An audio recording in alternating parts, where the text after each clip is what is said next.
Tunnel site पर अब एक बोरिंग मशीन पहुंची है जो वर्टिकल ड्रिलिंग पर काम करेगी, जिसके लिए बीआरओ ने टनल के ऊपर रोड बना दिया है और साथ ही ड्रिलिंग के लिए प्लेटफॉर्म भी तैयार कर दिया है। माना जा रहा है कि देर रात तक मशीन इंस्टॉल हो जाएंगी और फिर काम शुरू होगा। लेकिन जैसा कि हमारे सहयोगी बता रहे हैं कि 23 तारीख से ड्रिलिंग का काम शुरू हो सकेगा। बताया जा रहा है कि इस मशीन से लाइफ सेविंग पाइप टनल के ऊपर से डाले जाएंगे, जो तकरीबन 24 इंच मोटा होगा। साथ ही जो 2 मशीनें उड़ीसा और गुजरात से यहां पर आएंगी, वो बुधवार देर शाम तक आने की उम्मीद है। उन मशीनों की मदद से 1.2 डायामीटर की वर्टिकल ड्रिलिंग की जाएगी, जिससे टनल के अंदर फंसे मजदूरों को रेस्क्यू का काम किया जाएगा।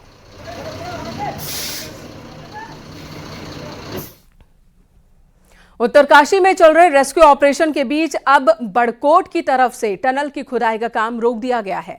यहां टीएचडीसी माइक्रो टनल पर काम कर रही थी, जिसके लिए ब्लास्ट किया गया था। लेकिन आज सुबह हुए ब्लास्ट के बाद टनल के अंदर मिट्टी और गिर गई, जिसके बाद टनल पर यहां से खुदाई का काम रोक दिया गया। कल देर शाम ये काम शुरू हुआ था। बड़कोट की ओर से 483 मीटर की टनल बनाई जानी है, यानी कि बड़कोट की तरफ से 483 मीटर की दूरी पर ये मजदूर हैं। तो कोशिश वहां से भी टनल बनाने की थी कि मजदूरों तक शायद यहां से पहुंचा जा सके, लेकिन फिलहाल इस काम को रोक दिया गया है।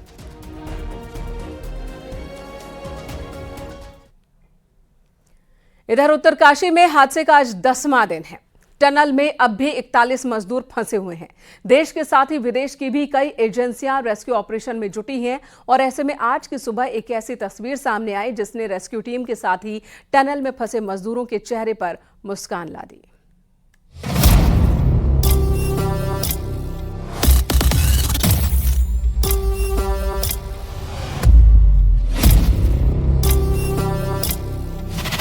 उत्तरकाशी के सिलक्यारा में टनल में फंसे मजदूरों को बाहर निकालने की जद्दोजहद जारी है और इस काम में जुटी रेस्क्यू टीम के लिए आज की सुबह सबसे सुकून देने वाली रही। पहली बार सुरंग में फंसे मजदूरों का वीडियो सामने आया। एक करके कैमरे पे दिखाओ और कैमरे पे पता चल जाना चाहिए हम आपको यहाँ से देख रहे हैं। वीडियो में भी सभी मजदूर न सिर्फ सुरक्षित बल्कि स्वस्थ भी दिख रहे हैं।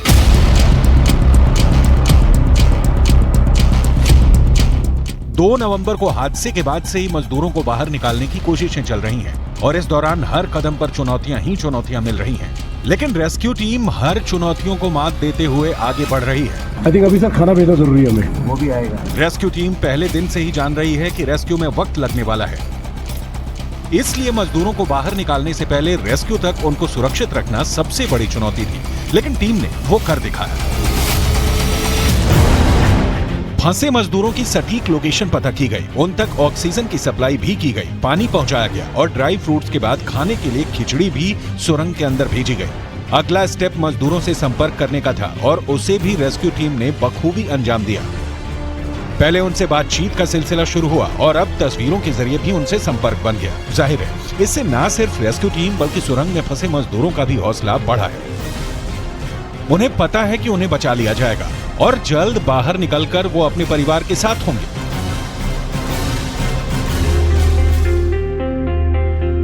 पिछले 10 दिनों से पूरा देश उत्तरकाशी के इस टनल पर टकटकी लगाए हुए बैठा है। हर तरफ दुआएं की जा रही हैं और हर बढ़ते दिन के साथ दुआओं का असर भी दिखता जा रहा है। और अब तो सुरंग के अंदर और बाहर से सिर्फ एक ही आवाज आ रही है, जिंदगी की जंग जीत जाएंगे हम।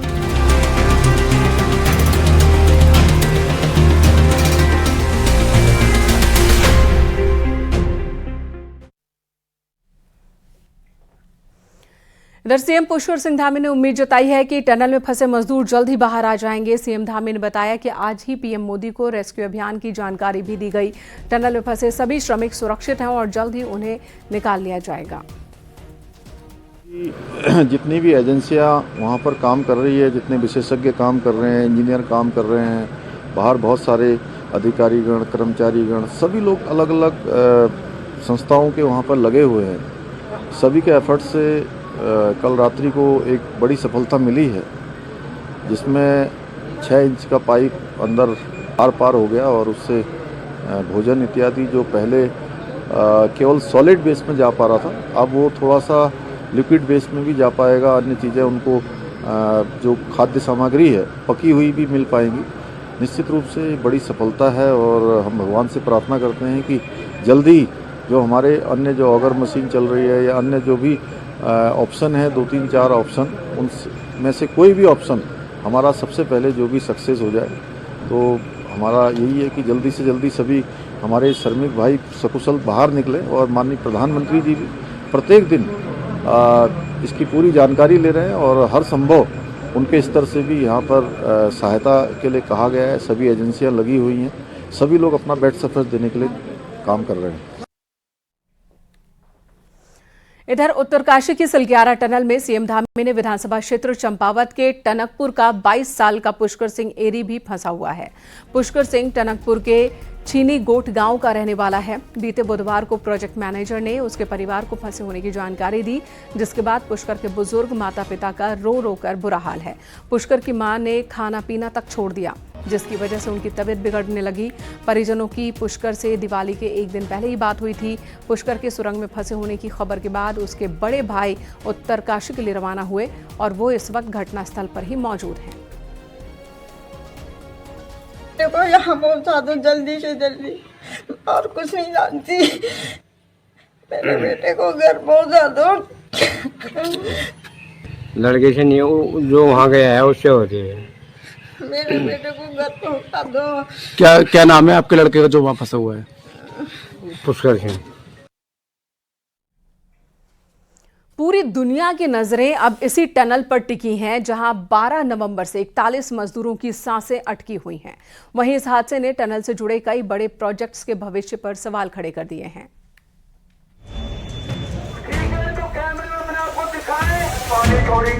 टेम्परेचर से नीचे हट जाए।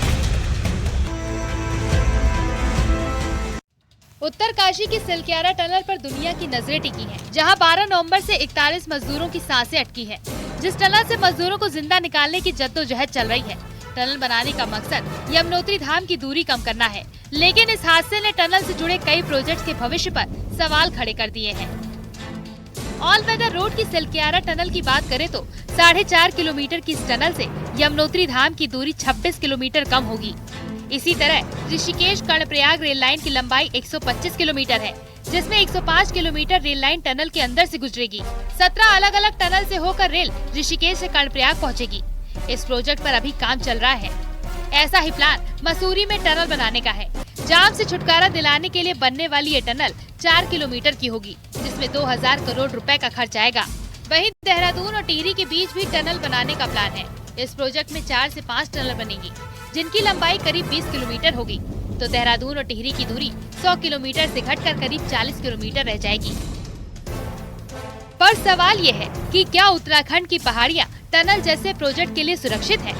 रिटायर्ड फॉरेस्ट चीफ और जियोलॉजी एक्सपर्ट श्रीकांत चंदोला की माने तो उत्तराखंड के नए और कमजोर पहाड़ों में ऐसे प्रोजेक्ट नहीं होने चाहिए, और बहुत जरूरी हो तो फिर यूरोप की तरह हाई क्वालिटी का काम होना चाहिए। आप ये समझिए, ये वीकनेस का जोन है।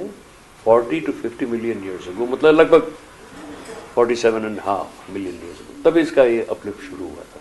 तो ये बड़ा वीकनेस का जोन है।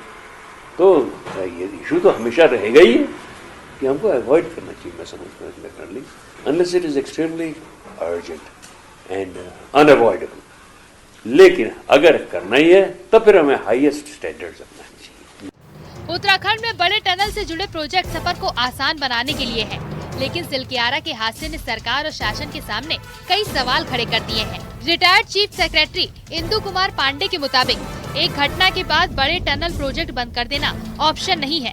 जरूरी है कि कोई भी काम कमजोर पहाड़ों में शुरू करने से पहले एक्सपर्ट की राय ली जाए, और बड़े प्रोजेक्ट में टनल बनाने का काम बड़ी प्लानिंग के साथ सोच समझ कर होना चाहिए। दुर्भाग्य से नीजर्क रिएक्शन होता है।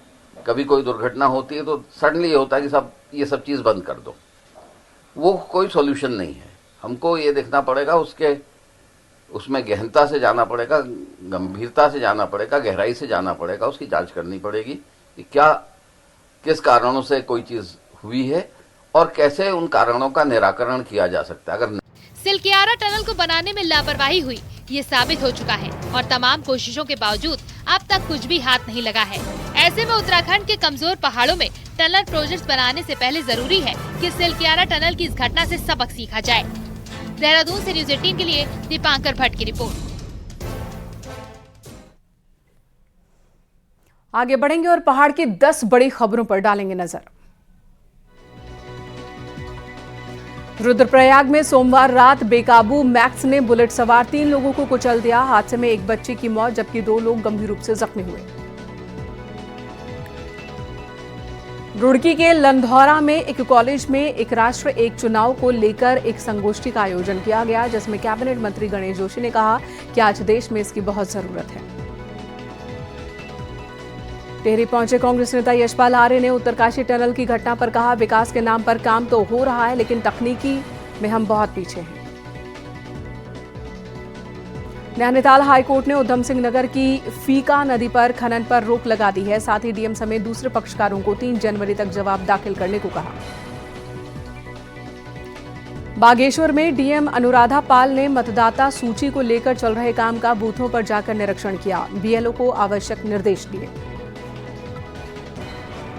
अल्मोड़ा में नाराज वन आरक्षी वन बीट अधिकारी संघ द्वारा डीएफओ कार्यालय के बाहर सांकेतिक प्रदर्शन किया गया। कर्मचारियों ने मांग नहीं माने जाने की सूरत में उग्र आंदोलन की चेतावनी दी। रुड़की के भगवानपुर तहसील में तहसील दिवस का आयोजन हुआ, जिसमें कुल 42 शिकायतें दर्ज की गई और कई का मौके पर ही समाधान किया गया।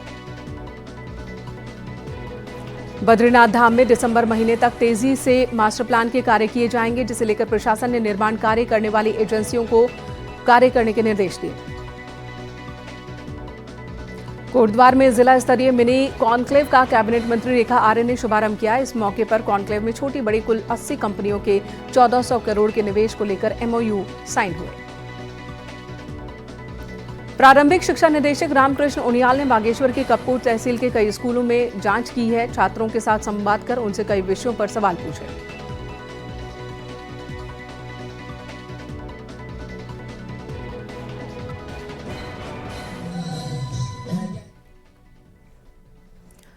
राज्य की खराब सड़कों को अगले 10 दिन में ठीक करना होगा। मुख्यमंत्री पुष्कर सिंह धामी ने पीडब्ल्यूडी के अधिकारियों को 10 दिन का अल्टीमेटम दिया है और सड़कों को गड्ढा मुक्त करने के निर्देश दिए हैं। सचिवालय में लोक निर्माण विभाग की बैठक के दौरान मुख्यमंत्री ने पीडब्ल्यूडी सचिव और सर्किल ऑफिसर को रोड के निरीक्षण के आदेश दिए। साथ ही 30 नवंबर तक सड़कों को गड्ढा मुक्त न होने की सूरत में अधिकारियों के निलंबन करने की भी बात कही गई है। मुख्यमंत्री ने कहा कि रात में काम तेजी से किया जाए और कैसे भी हो 30 नवंबर तक डेडलाइन पूरी की जाए।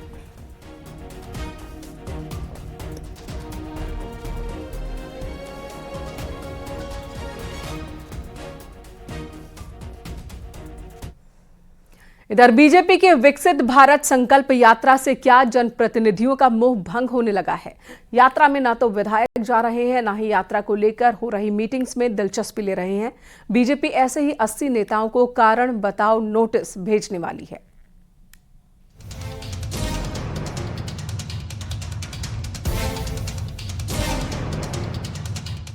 लोकसभा चुनाव से पहले सरकार की उपलब्धियों को जन जन तक पहुंचाने के लिए बीजेपी विकसित भारत योजना देश भर में चला रही है। उत्तराखंड में भी यात्रा कई पड़ाव से गुजरी, जिसमें बीजेपी के ही नेता नदारद रहे। अब संगठन इसे गंभीरता से ले रहा है। संगठन ने अपने नेताओं की कमान कसते हुए नेताओं की ड्यूटी फिक्स कर दी है। 23 नवंबर से यात्रा में जनप्रतिनिधि को 3 दिन रहना ही होगा। माननीय विधायक गणों से ये हमने अनुरोध किया है कि कम से कम 3 दिन वो अपने विधानसभा क्षेत्र में रहें और माननीय सांसदों से ये अपेक्षा है कि वो अपने लोकसभा क्षेत्र में अधिक से अधिक समय इस यात्रा में रहें। असल में मंगलवार को यात्रा को लेकर दिल्ली से राष्ट्रीय महामंत्री सुनील बंसल ने एक वर्चुअल मीटिंग ली, जिसमें 180 लोगों को जिम्मेदारी दी जानी थी, लेकिन इसमें 80 नेता मीटिंग से ही कन्नी काट गए। पार्टी अब सभी को कारण बताओ नोटिस भेजने जा रही है। पार्टी के कुछ सीनियर विधायकों का कहना है कि कुछ लोगों की वजह से पार्टी को दिक्कतों का सामना करना पड़ता है और 180 लोगों को इस बैठक में जुड़ना था, किंतु यह सूचना का अभाव रहा होगा।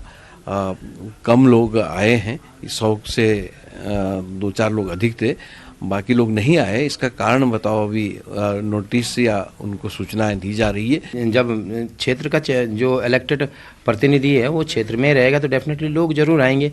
और उसके साथ साथ अगर अभी जो है उसमें चल रही है आपके चक्राता में, लेकिन ये भी हो सकता है कई विधानसभाएं ऐसी हैं जहाँ पे हमारे अपने पार्टी के विधायक नहीं हैं। चुनाव नजदीक है, ऐसे में संगठन और सरकार की कोशिश है कि ज्यादा से ज्यादा लोगों तक पहुंच बनाई जाए, लेकिन बीजेपी के नेता क्षेत्र में रहना तो दूर, पार्टी के कार्यक्रम तक से मुंह मोड़ रहे हैं। देहरादून से न्यूज़ 18 के लिए भारती सकलानी की रिपोर्ट।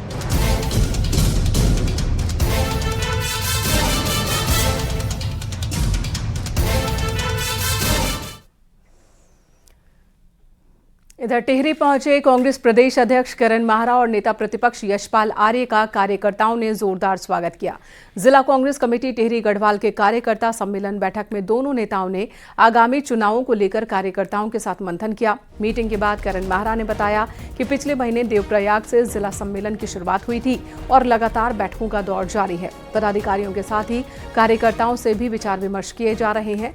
1170 मंडलम कांग्रेस ने पूरे प्रदेश में बनाए हैं।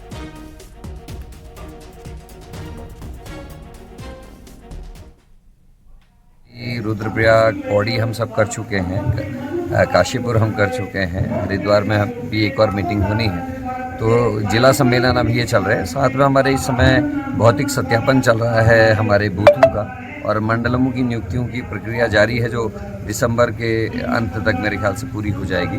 1170 मंडलम हमारे पूरे प्रदेश में बन रहे हैं। इधर सरकारी सेवाओं में दिव्यांग अभ्यर्थियों को आरक्षण नहीं देने पर हाईकोर्ट सख्त है। हाईकोर्ट ने एक ऐसे ही मामले में समाज कल्याण विभाग को फटकार लगाई। साथ ही लोक सेवा आयोग को आदेश दिया है कि याचिकाकर्ता को परीक्षा में शामिल करें। कोर्ट ने कहा कि याचिकाकर्ता का 7 दिन के भीतर ही फॉर्म जमा करना होगा, जिसके बाद उसे परीक्षा में शामिल करना ही होगा। राजेश कुमार ने हाईकोर्ट में दाखिल याचिका पर कहा कि वो 63% से ज्यादा विकलांग हैं और उन्हें आरक्षण देने के बजाय विभाग राज्य में चल रही 2 परीक्षाओं में शामिल नहीं होने दे रहा। याचिकाकर्ता द्वारा 2 परीक्षाओं को चुनौती दी गई है। असिस्टेंट रिव्यू ऑफिसर और टैक्स डिपार्टमेंट की जो विज्ञप्तियां इसी वर्ष के अगस्त और सितंबर माह में प्रकाशित हुई, उनमें जो है लोकोमोटर डिसेबिलिटी का आरक्षण ढंग से नहीं दिया गया। यहाँ रुकेंगे, एक ब्रेक के लिए। खबरों का सिलसिला जारी है।